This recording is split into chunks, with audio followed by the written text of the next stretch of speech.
All right, let's talk about Zion Williamson, because we know he's been out since preseason. He underwent surgery on his knee back in October. Widely considered, guys, to be the favorite for Rookie of the Year. Now, the Pelicans initially, when they put out the timetable, it counted out to him being back in the next couple weeks. Alvin Gentry said earlier this week, just everybody warn you, we are being overly cautious with his return. Do you think this timetable is going to impact Zion winning Rookie of the Year? Yes, I do. I think him sitting out, because there's so many talented rookies that's doing a great job. Like right now, I can name a list of guys that's in the runnings for Rookie of the Year, so he would have to put up some great numbers and a lot of catching up to do. Secondly, don't rush him back. You know, protect your investment. Make sure he's healthy. Do like the Clippers did with Paul George. You know, Paul George was probably ready to come back, but they waited a couple weeks and then let him come back, and look how it's turning out for him. You know, you got to protect your investment. Rookie of the Year is cool, but making all-star games down the line is even better. Disagree with respect. Number one, I voted for Joel Embiid for Rookie of the Year when he played 31 games. You waffled on, but I'm glad you finally came through on that. It's on the record.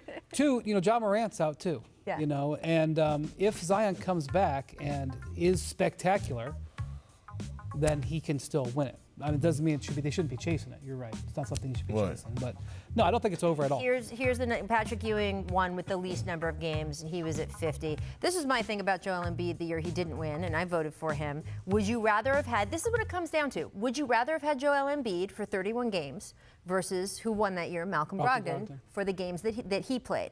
And that's the only question, because I had people be like, oh, what about the slippery slope? What if he only plays one game? Should he be Rookie of the Year if he only plays one or two games? Right. If you only get him for one night out of 82, no, I would rather have the other guy. But in that year, I would rather have had Joel Embiid 31 times, with all due respect to Malcolm Brogdon, than Malcolm Brogdon that year.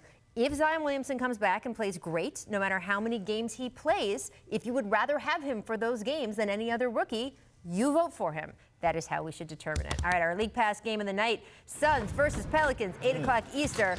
Now, this question got some of our production staff pretty heated this morning. Production staff is also known as our researcher, Michael Schwartz. Heated. Brian, who is better this season, Devin Booker or Brandon Ingram? Well, Devin Booker's team is doing better. That's not the question. I have to say Devin Booker, but Brandon Ingram is having a spectacular shooting improvement.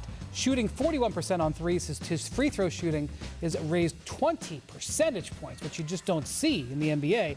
I'm very impressed with Ingram, but you have to, you know, we've been pushing Booker down because his team has not been winning. And I realize they're still under 500, but in the West, I've been impressed. That's good. I got to disagree. Listen, I had Devin Booker early in my MVP race in my top 5 when the season started. But Brandon Ingram, I cannot name 15 guys that's better than that's playing better than Brandon Ingram. He does 15? More than he does more than Devin Booker.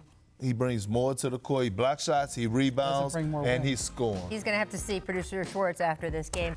We'll see you guys later. Allen Iverson, congratulations on that high school court. Thanks for watching ESPN on YouTube. For more sports highlights and analysis, be sure to download the ESPN app. And for live streaming sports and premium content, subscribe to ESPN+.